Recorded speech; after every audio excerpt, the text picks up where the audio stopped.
of 4 from the Premier League taking place at Bramall Lane. No time to pause. Let's get you the team news ahead of this one. Sheffield United, 3 changes from the side which lost against Chelsea last time out. Chris Wilder brings in Ethan Ampadu as part of his back 3. John Fleck makes just his first start since the second weekend of the season in the middle, and Ollie McBurney in up top, which means no place for record signing Rhian Brewster.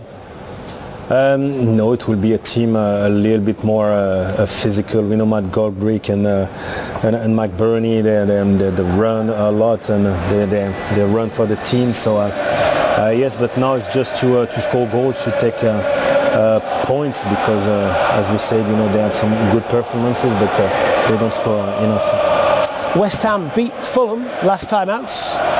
Of course, perhaps slightly fortuitously after that missed penalty, but easy to do the team news for David Moyes because he's named the exact same starting 11. Just 1 defeat in the last 5, and that came away at the champions Liverpool. David Moyes seems like he's got something good going on now in East London. Yeah, exactly. It's I think he found his team. With Masuaku on the left, the press 3 at the back.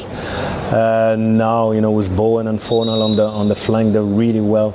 They work very hard as a team. Very composed and disciplined, and that's why they had a many clean sheet this year, what they didn't have last year. So yes, and Antonio is not there, but we'll see if Haller can produce today. If they keep getting results at some point. They're currently goalless at half-time at Bramall Lane between Sheffield United and West Ham. Don, how do you sum up that first half then? It's been a stalemate, and it's been a case of 2 managers playing the same system, so something has to give. And normally that's players making runs from deep, from midfield to try and, cause a little bit of havoc and lose your mark, because when you're playing front men against 3 centre-halves, it's very difficult. So the chances have been there. There's not been glaring chances, but there's been good ones. It's been a challenging start in general for Sheffield United this season. Why do you think that is? Well, they haven't been scoring goals this year. I know they brought Rhian Brewster in for the club record fee, but he's on the bench, as we know today.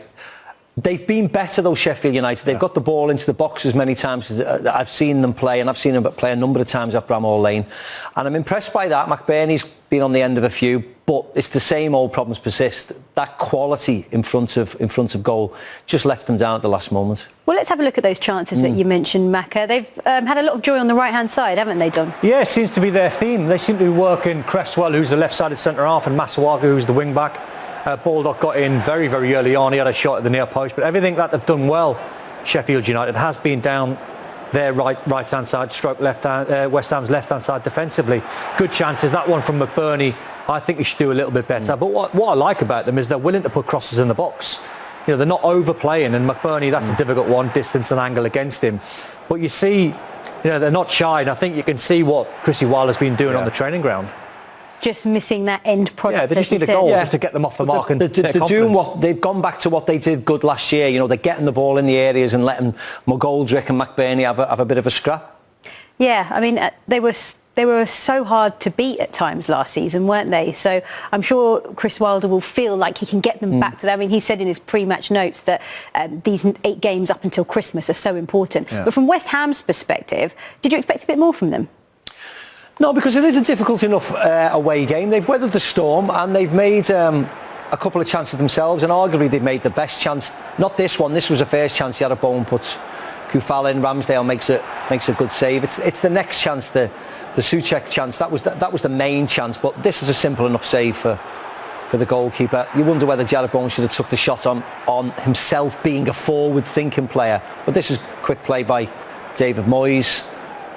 He started, doesn't he? Yeah, to feed Souček. Souček takes the throw in and he nearly gets on the end of it. It's a lovely knockdown. I mean, for the man in form, Thomas Souček, when he gets that ball, he's got so many options. He's a player that arrives late. He's a very, very good finisher. He's very, very good in the air. He could have went for a diving header. He could have went for left foot. Once he takes it on his stronger right foot, he's got even a little assist at Jarrod Bowen to his right-hand side. Fancied him all day long. And then Jarrod Bowen gets in here, and I actually think he could put Haller in just now, just play a little 5-yard square pass and let Haller arrive on that and hit that first time. So there's chances, I think, when David Moyes delivers that team talk at half-time, where he'll be saying, look, keep creating chances, the win's there for us. Yeah, I mean, this season, as far as West Ham fans are concerned, they've got plenty to be pleased about, because we've seen some really good performances from them. Yeah, and regardless of anything, the game finished now. They got a point away from home in a difficult fixture. But the confidence they have and the chances they've made, I think the West Ham players will still be confident going into the second half. So what are you expecting in the second half then, Don? More from Sheffield United. Yeah. I think Chrissy Wilder will demand that because they've got some hard fixtures coming up, difficult fixtures when they've got no confidence and no wins on the board.